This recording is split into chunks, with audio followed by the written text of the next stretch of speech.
Panorama 95 apresenta Check-up no rádio. Daqui a pouco tem o Dr. Márcio Leonardo, subcoordenador do PROCON. Agora é a vez do médico geriatra Belísio Neto participar aqui ao vivo do nosso Panorama 95.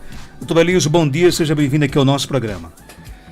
Vou tirar aqui essa belíssima máscara, né? Pois é, a máscara do Flamengo, né? Isso agrega valor, inclusive a máscara, claro, né? Exato. Agradecer a meus pacientes que têm me dado bastante as máscaras. Isso foi presente? Foi presente.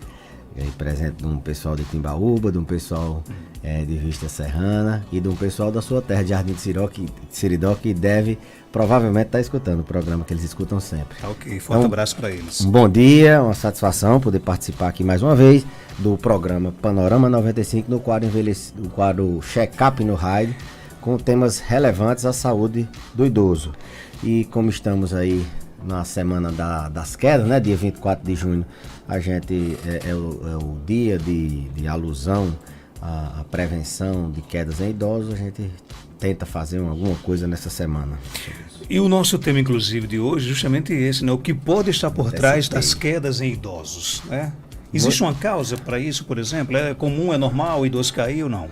Muito boa pergunta, Marcos. Os idosos, eles tendem a cair mais, mas não devemos levar isso como um fato normal da idade. Não, é normal o idoso cair é da idade, cair de maduro. Não. Sempre por trás de alguma queda tem alguma coisa que a gente pode buscar fazer com que esse paciente não caia mais. Pra você ter ideia, os idosos, eles caem em média 30% uma vez ao ano. Qualquer idoso acima de 60 anos. Isso aumenta quando eles chegam a 80 anos, metade deles caem. Além deles caírem 30%, os que caem, 60% a 70% geram alguma lesão. Dessas são trauma em 5 a 6%. Trauma grave, como fratura de crânio, como fratura de quadril. Então, uma das complicações mais importantes do idoso na queda são as fraturas. Então, eles caem muito, e os que caem têm fator de risco para cair de novo. A gente tem que levar em consideração isso. A principal causa de mortes por acidentes domésticos, por acidentes externos, é a queda. De todos os acidentes que acontecem em idosos, queda é o que mata mais. Então, a gente contextualiza a importância do paciente cair, e quando você vir ele cair, você não só achar que é da idade, que foi somente porque ele escorregou, somente porque tinha um animal doméstico. Obrigado, minha amiga Boa, Suênia Silva, sempre trazendo um cafezinho bem quente, VIP, né? e uma aguinha gelada e causando ciúmes ao entrevistador. O Dr. Márcio Leonardo vai também ter esse mesmo tratamento, né? Claro que tem. Bom, então, dadas essas circunstâncias de que os idosos caem, podem trazer complicações, você poderia me perguntar, então, se ele está caindo, escorregando, se ele está caindo por causa de um animal doméstico, aqueles fatores extrínsecos que a gente já conhece, de tapete, de piso escorregadio, o que é que pode estar por trás dessas quedas? Na verdade, os idosos, eles caem fundamentalmente por fatores extrínsecos ou por fatores intrínsecos. Esses fatores ambientais de quedas por tapete, por escorregão, porque o piso está liso, eles acontecem de maneira em menor frequência. Eles caem mesmo por problemas orgânicos. Então, por isso que o tema foi o que é que está por trás das quedas. A manutenção do equilíbrio numa pessoa depende de um processamento de várias áreas. Ele depende da visão, depende de como está o centro de comando do equilíbrio central, o labirinto, a parte do cerebelo. Depende de como é que está a estrutura osteomuscular, o músculo, os ossos. Então, para ele efetuar, ficar em pé, para ele manter uma base, um centro de massa, para que ele não desequilibre, é importante ele ter toda uma interação entre como ele percebe o ambiente, como ele processa isso e como é que ele fica em pé. Tanto o equilíbrio estático, que é isso que ele está parado em pé, como é quando ele começa a andar. Então, em virtude disso, a gente começa a pensar no que é que está por trás das quedas. O que é que pode estar por trás de uma queda? Um déficit visual. Se ele é um dos três pilares do equilíbrio está afetado, o paciente que não enxerga bem, ele cai mais. Então, tratar a catarata, tratar o glaucoma, tratar déficits visuais é fundamental. Aquele paciente que está caindo e você não sabe por que ele está caindo. Já fez todas as medidas de segurança na casa e ele continua caindo. Será que ele uma outra área que pode, uma outra coisa que pode estar por trás de quedas são doenças no processamento central, no equilíbrio. As doenças vestíbulo-cocleares, as labirintopatias, a vertigem postural, aquela tontura por desequilíbrio, a própria labirintite, ela pode causar. Então, se tem doença que está causando tontura, tem que tratar. Então, a queda, ela é uma via comum de várias doenças, de várias áreas que podem afetar o equilíbrio e o paciente cair. Ela é sempre, na geriatria, a gente diz que é um fenômeno sentinela. Independente do que o paciente caia, a causa que ele caia, a gente tem que fazer uma investigação da causa dessa queda. Tem que procurar arritmia, pode estar por trás de uma queda. Tem que procurar remédio pode causar queda. Queda de pressão, a famosa hipotensão ortostática pode causar queda. A síncope, que é o desmaio, a perda súbita, a perda transitória da consciência pode causar queda. E essas síncopes, ela tem várias causas, desde a arritmia, como eu falei, hipotensão ortostática, a desautonomia no paciente diabético, anemia pode estar por trás, infecções, como eu falei, a queda ela é um sintoma sentinela de várias coisas que podem estar acontecendo. Você pode estar adoecendo e começar a cair como primeira manifestação. A gente considera a queda um sintoma atípico. Por exemplo, o paciente que vai abrir um quadro de Covid-19, ele pode abrir esse quadro sentindo quedas. Não é que todo paciente que está caindo, ele está com Covid, entenda. Mas um dos sintomas atípicos, os idosos eles têm febre normalmente, eles têm perda de apetite, mas os idosos eles também têm sintomas atípicos, abrindo quadro de Covid, delírio, caindo muito, dormindo demais, isso pode ser uma causa de Covid e de qualquer outra infecção. Então a queda é uma via comum de várias causas, tem sempre alguma coisa por trás. Na consulta geriátrica, Marcos, um dos grandes diferenciais da geriatria é a gente intervir em alguma coisa que possa estar atrapalhando o curso natural desse envelhecimento.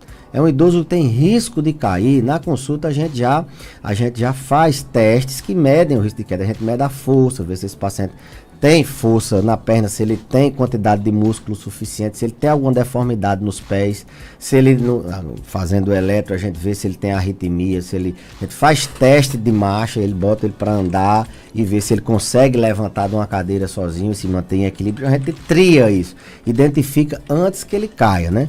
Embora um fator de risco importantíssimo para cair de novo seja o paciente ter idade e já ter caído. Então, é importante sempre identificar por que ele caiu. Simplesmente caiu, você fique atento a todas essas causas. Quando receber paciente de pronto-socorro, aí os profissionais de saúde que estão nos ouvindo, ou mesmo o paciente que tenha, o mesmo cuidador familiar que tenha um idoso caidor, tenha sempre em mente, alguma coisa está acontecendo, que meu pai está caindo muito, que minha mãe está caindo muito, e aqui não tem motivo para ele estar caindo. Então, o que é que pode estar por trás das quedas? Além de um ambiente não seguro, doenças do próprio indivíduo e alterações do envelhecimento. O que é que torna uma queda, digamos assim, mais grave para o idoso? Pronto. Alguns fatores colocam... A gente tem dois perfis de idosos. A gente tem aquele idoso robusto, aquele que lava a casa, aquele que cuida da sua casa, faz as compras, aquele que é independente, e tem aquele idoso mais dependente. Aquele que a gente considera o idoso frágil, que tem uma capacidade de resposta fisiológica diferente. Uma queda no idoso robusto, ela tem complicações X, uma queda no idoso frágil, ela tem complicações maiores. Embora o idoso frágil, ele caia mais dentro de casa, o impacto do trauma nos frágeis é menor, mas as complicações, as consequências dessas quedas nesses pacientes mais frágeis são muito maiores. Boa parte das vezes o mínimo impacto ele sofre uma fratura e às vezes nem percebe, porque foi tão pouco, a família, não, mas foi só uma quedinha, ele ia deitando na rede e passou direto. A gente vai ver tem uma fratura de quadril. Então, o que é que transforma um idoso mais grave ou menos grave depois de uma queda? A complicação é a reserva dele. Se ele é um paciente de boa reserva, um idoso rígido, ou um idoso menos rígido, isso faz com que ele evolua de maneira melhor, com prognóstico bom. História prévia de outras quedas, se é aquele paciente que sempre cai, o risco dele cair e se complicar é muito maior, independente de ser frágil ou não. Uma outra coisa que passa despercebida é o fato do idoso morar só. O idoso que cai e mora sozinho, independente dele ser frágil ou não, o idoso que mora sozinho, ele se complica mais, porque ele não tem por quem chamar, às vezes ele não consegue se levantar, e isso pode ser um complicador. E quanto tempo mais ele ficar ali para que uma pessoa ache, isso complica mais ainda a vida dele. E as quedas sincopadas, são aquelas quedas por desmaio. Essas quedas geralmente dão complicações maiores. Então, quem é o idoso que vai ter mais risco de se dar mal numa queda, por mais que seja mínima? O frágil, o muito idoso, os que já caíram anteriormente, os que moram sozinhos, os que estão caindo por desmaio, esses são os que têm uma tendência maior a se complicar. O nosso amigo Jetson Santos parabeniza aqui o Dr. Belísio pelos esclarecimentos semanais a toda a população, com certeza de grande valia, e questiona, doutor, esclareça a relação de uma atividade diária do idoso com a prevenção de quedas. Se por base precisamos continuar preservando a autonomia do idoso e evitar cada vez mais deixar ele trancado em um quarto ou sempre deitado na rede? Olha, a pandemia tem nos ensinado muitas coisas, né? Somos seres sociais, isso é fato. Percebemos que somos seres sociais. E o idoso, esse é que é sociável mesmo. Eu tenho relato de alguns pacientes que dizem, doutor, eu prefiro morrer a não poder dar um abraço ou um cheiro no meu filho. Lógico, a gente já desenvolveu alguns mecanismos de, eles vestem uma capa de chuva daquelas, todo vestido de plástico, eles vão e abraçam o filho deles, o neto deles não tem problemas. Então, essa questão do idoso viver confinado, isso pode aumentar risco de não só de queda, mas de diversas doenças.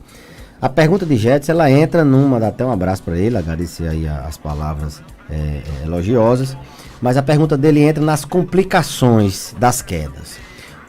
A fratura é o grande medo de complicação, mas a perda de funcionalidade, Marcos Dantas, é o maior medo. É aquele idoso que andava pouquinho, mas ele conseguia ter uma autonomia mínima, ele conseguia ir ao banheiro só, se alimentar só, ele conseguia dar uma caminhada dentro de casa, fazer alguma coisa. E aí depois que ele cai, ele perde atividade de vida diária, ele perde capacidade de independência e de autonomia. É uma das grandes complicações. Para você ter ideia, a síndrome pós-queda, o transtorno fóbico pós-queda, ou seja, aquele medo dele cair, depois que ele cai uma vez, limita muito, e é muito comum, 50% a 60% dos pacientes que caem, eles têm alguma consequência a longo prazo.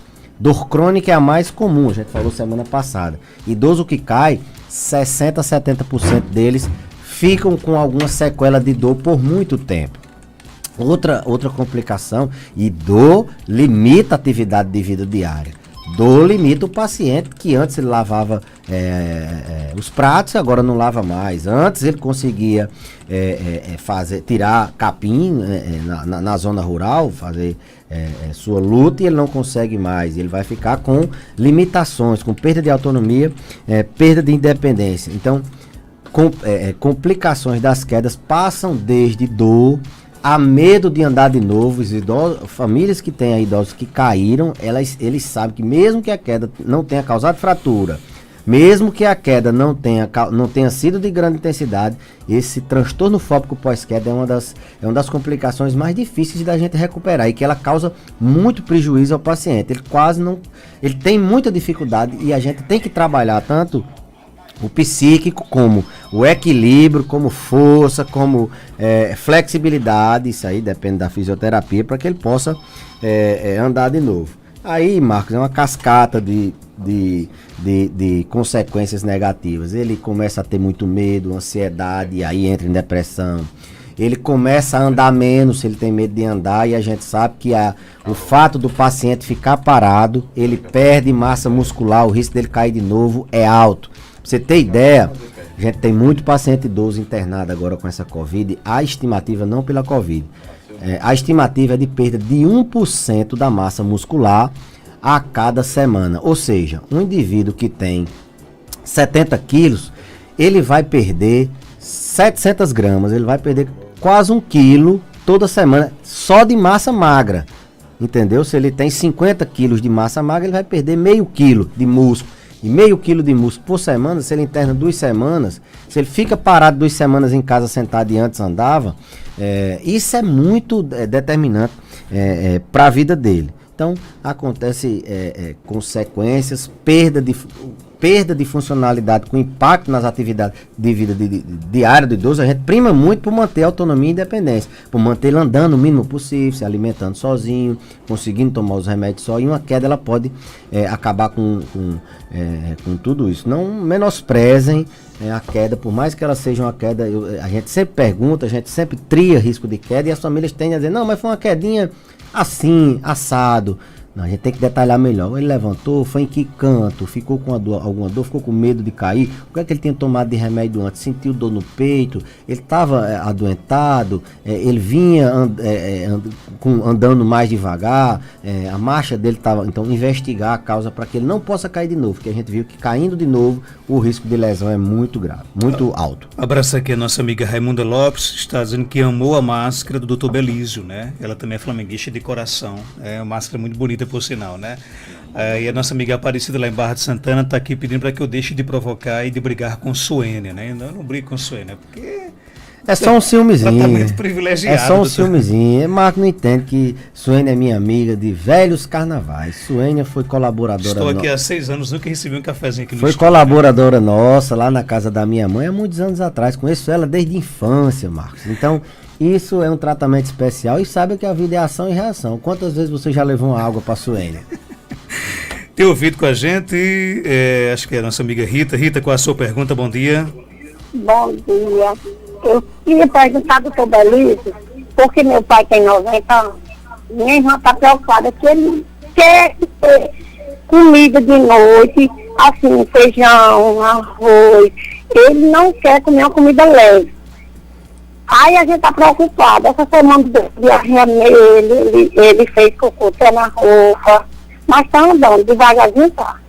Eu queria saber se é preocupante ele estar comendo essa comida grosseira à noite. Ótima pergunta. Idoso que se alimenta de maneira copiosa à noite, né? Primeiro, ele tem 90 anos. Será que esse hábito dele é um hábito de 90 anos? Como é que a gente vai mudar um hábito de 90 anos? Aos pouquinhos. Realmente, você fazer uma ingestão volumosa, copiosa à noite, não é das melhores formas de se dormir. Entretanto, a gente tem que ver o hábito dele. Será que esse hábito era assim? E ele passou a vida toda assim? Ou será que agora ele está começando a ter prejuízo? Que ele teve uma diarreia, ela falou. Então, o que é que a gente pode orientar? Aos pouquinhos, ele ir mudando o hábito dele. Até porque o idoso, ele com o envelhecimento, ele tem um afrouxamento dos pilares diafragmáticos, ele tem uma incidência maior de doença do refluxo. Isso pode fazer com que ele piore. Quem não tem pode piorar, pode aparecer algum sintoma de regurgitação, algum sintoma de empachamento depois que se alimenta à noite. Mas eu sempre me preocupo quando o idoso não está se alimentando, Marcos. Eu considero muito mais grave a desnutrição, principalmente no de 80 anos, que a necessidade proteico-calórica dele é diferente, ele tem um risco de se deteriorar muito mais quando ele perde o apetite do que mesmo quando ele está com algum problema de se alimentar demais. Lógico que tudo é demais e aí ter cuidado, devagarzinho a gente vai tentando mudar esse hábito. Não tente mudar de uma hora para outra que ele não vai aceitar. Tem mais pergunta aqui chegando, vamos ouvir? Doutor Belísio, bom dia. Aqui quem fala é Erisvaldo. Rapaz, eu estou com 60 anos, esse ano, se Deus quiser, eu completo 61 anos. E ultimamente eu tenho percebido que eu tenho uma dificuldade quando eu vou vestir a roupa, principalmente quando eu vou vestir uma calça com a perna esquerda. Perca aqui um pouco o equilíbrio. Existe alguma anormalidade quanto a isso? Ou seria simplesmente uma coisa normal? Irto Belísio. Uma dificuldade na perna, localizada, né? Uma coisa bem pontual na perna esquerda. O que é comum nessa faixa etária é as pessoas terem dificuldade de você ver, uma atividade básica de vida diária, se vestir, capacidade de se vestir, isso é importante para um paciente. O que é mais comum nesses pacientes é eles ficarem tontos quando movimenta a cabeça, quando baixa a cabeça para vestir a roupa. A gente até orienta eles sentarem sempre para vestir a calça, vestir a blusa, porque se tentar em pé, eles têm um risco maior de ficarem tontos e cair, de queda de pressão e cair. Então a gente recomenda que eles sentem em uma cadeira. É muito mais comum uma tontura. Agora, em virtude de algum problema na perna esquerda, eu diria ao paciente que a gente teria que examinar melhor. Não tem assim uma doença que se localiza, a não ser que ele tenha alguma perda de força motora, alguma coisa de neurológica nessa área aí, ou dor, ou limitação por alguma deformidade articular, rigidez, mas teria que ser examinado, teria que pegar essa perna e fazer alguns exames para a gente ver. Uma das coisas que o paciente cai muito é porque pacientes sequelados de AVCs, não aqueles que ficam na cama, mas aqueles que ficam com déficit na marcha, eles têm um risco muito maior de queda. Não é o caso dele, provavelmente, mas a recomendação para evitar queda é trocar de roupa sempre sentado. Tem uma pergunta aqui do nosso ouvinte: o idoso que tem 65 anos namora todos os dias, né? Aí falaram para ele que namorar todos os dias perde o zinco e pode contrair coronavírus. É verdade isso? Depende, se for com a mesma parceira, o risco é mínimo, né? Relação sexual na terceira idade, a gente tem que lembrar que nem sempre é aquela relação padrão de penetração. A sexualidade do idoso, ela deve sim ser estimulada, mas ela é um pouquinho diferente, com um abraço, com uma conversa, um carinho, não necessariamente, porque eles perdem naturalmente com o envelhecimento a capacidade de ter relações com penetração. Isso não é incomum. Então, nesse caso, o risco de coronavírus por transmitir, só se ele tiver diversos parceiros e não saibam desses parceiros, ou essas parceiras andem, mas com a própria companheira, tá liberado, ou com o próprio companheiro, está liberado. Ok, tem mais pergunta aqui chegando. Bom dia, eu queria saber do doutor que eu sinto umas dores muito fortes nas pernas, na parte da panturrilha, descendo para os pés, mas na lateral da panturrilha, sinto muitas dores, principalmente à noite. Queria saber o que é isso. O que é isso, doutor Belísio? Dor na panturrilha, ela tem duas vertentes, né? Aquela dor quando o paciente faz esforço e ele sente uma dor na panturrilha, ele tem que dar uma parada na caminhada. Isso é uma dor do tipo claudicação, geralmente associada por obstrução nas artérias que circulam na panturrilha em virtude de placa de gordura. Mesma coisa que acontece no coração. O coração, quando está com as artérias coronárias ocluindo, ele começa a doer, principalmente no esforço, é a dor de angina. Acontece do mesmo jeito na panturrilha. As artérias começam em pacientes diabéticos que têm taxa de colesterol alto, sedentário, aqueles que têm o perfil principal tabagista. Paciente tabagista, ele faz muito doença arterial obstrutiva periférica. Então, é um tipo de dor na panturrilha. É um tipo de dor comumente encontrada nesse perfil de paciente, que é em virtude da oclusão da artéria e que dá a dor quando caminha, quando faz exercício. A dor dela, ela me disse que é noturna, provavelmente quando ela está em repouso na panturrilha.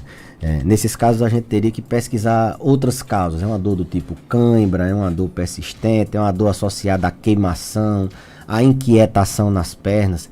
Também dor na musculatura, dor nos membros, sem articulação noturna, elas são muito comuns em pacientes que têm insuficiência, no caso, não mais arterial, mas insuficiência venosa. Pessoas que têm varizes, às vezes vistas a olho nu, ou têm dificuldade de circular esse sangue por varizes até internas, profundas, tem retorno venoso prejudicado. Então pode ser a circulação venosa que esteja prejudicada, mas pode ser outras causas. Se for um paciente diabético, pode ser uma dor por neuropatia diabética, por isso que eu reforcei se tem queimação, se tem dormência, formigamento, se tem inquietação. Então, na panturrilha, geralmente é por doenças circulatórias, mas pode ser também por sobrecarga. A gente, quando faz um exercício de panturrilha, acumula ácido úrico, a gente tem dor na panturrilha 2, 3 dias, um dia, 2 depois, então sobrecarga de esforço nessa panturrilha. Tem essas vertentes, mas é muito mais comum dor de origem vascular, ou arterial ou venosa. No caso dela, como é noturna, provavelmente venosa ou neuropática, em virtude de alguma degeneração da inervação das pernas. Nesse caso, a gente não fala tanto a favor de ser osteomuscular. Geralmente a osteomuscular é mais em articulação, é joelho, a osteoarticular é mais no joelho, é mais no tornozelo, é mais no pé. Na panturrilha mesmo, ali só tem músculo. A gente tem que pensar nessas causas inicialmente. Tem mais perguntas chegando. O Marcos pergunta a sua pergunta, bom dia. Que é Lindalva, que eu estou me tratando com ele. Eu já, todo dia eu tomo para cair, mas não caí ainda não, mas tomo. Mas ele já foi dizendo para mim, quando eu saí do consultório, cuidado com queda. Aí às vezes eu penso que eu fico tonta por causa do medicamento Simbi. Ele acha que porque eu amanheço boazinha às vezes, mas depois que eu tomo o Simbi, eu tomo às 8 horas da manhã, depois do café. Aí não passa uma hora não, eu começo a ficar tonta. Mas eu não deixo de tomar não, eu estou tomando do jeito que ele botou, porque primeiramente Deus e depois ele, eu confio. Em Parelhas eu levei uma queda, quebrei o braço, depois levei outra, magoei, vim para cá. Daí o doutor Silvio disse, olha, se você magoar de novo, vai do jeito que eu tenho amputar. Talvez seja até esse medo, como ele está dizendo, que eu tenho medo de cair demais. Ontem eu tombei para cair, uma queda grande se eu tivesse levado, e hoje pela manhã já tombei de novo, querendo cair. Mas eu não sei o que é, não. Talvez seja eu tenho com um fastio muito grande, esse vício que eu comi. E aí, doutor Belísio? Responde a nossa amiga Lindalva. Dona Lindalva, a gente pode até depois conversar melhor, porque, assim, o Simbi, ele não tem como um efeito adverso comum a tontura. Agora, a abstinência da duloxetina, que é o medicamento chamado Simbi, sim, o paciente às vezes ele pensa que tomou o remédio e esquece um dia, basta um dia ele achar que tomou e não tomou, ele tem tontura. A abstinência do Simbi dá muita tontura, mas ela relatou que é bem depois que toma o Simbi. A gente, por outro lado, tem uma máxima na geriatria, todo aquele efeito adverso depois da introdução de um medicamento, não necessariamente o fato dela tomar e sentir a tontura, a gente relaciona ao medicamento. Mas faz tempo que ela toma, não sei se precisaria da gente revisar. Os idosos, eles têm um desequilíbrio, que eu acredito que seja o caso de Dona Lindalva, muito quando mudam de posição, quando eles levantam a cabeça, quando eles viram de vez ou quando eles levantam de vez. Isso é um tipo de tontura difícil da gente tratar, mas que a gente tenta treinar o paciente. Sempre que ele está sentado, que ele for levantar, ele contar até 30, rezar, fazer uma oração, para esperar o organismo se adaptar e depois ele andar. Ele não levantar e já sair andando. Eles caem muito por causa disso, que é uma alteração, um desequilíbrio postural que a gente tem que recomendar. Não sei se é o caso de Dona Lindalva, peço que ela entre em contato com a gente hoje, quando eu sair daqui, para a gente rever isso, assim, eu acho estranho porque eu já saio triando a queda, eu já saio tentando, se eu perceber que é de um medicamento, a gente já tenta trocar, já tenta. Então vamos ver a circunstância disso. Mas comumente a duloxetina não é um remédio que causa tontura usando ela. Agora, eu diria a abstinência, o fato de parar de usar um dia, o paciente sente tontura. Às vezes assim, tem dificuldade de pegar receita, às vezes pensa que tomou naquele hábito de tomar um remédio, tá fazendo outra coisa, pensa que tomou, isso é comum. E aí as pessoas vão tomar no outro dia, é exatamente o tempo, 24 horas depois, que ele começa a sentir tontura. E no outro dia é quando ele acorda e vai tomar o remédio e está meio tonto e ele acha que é da tontura. Não estou dizendo que é o caso de Dona Lindalva, que ela detalhou bastante que não é bem assim. Mas isso acontece, é um efeito bem comum das pessoas que tomam duloxetina, sentir tontura. E observe se não é porque você um dia antes esqueceu, ou porque está sem tomar, porque não está com a receita, ou porque não pôde comprar agora, ou porque viajou e esqueceu de levar um remédio. É comum. Doutor Belísio, obrigado pela sua participação. Até terça-feira, se Deus quiser. Eu que agradeço, Marcos, e até a próxima terça, se Deus quiser, e com o Campeonato Carioca de volta.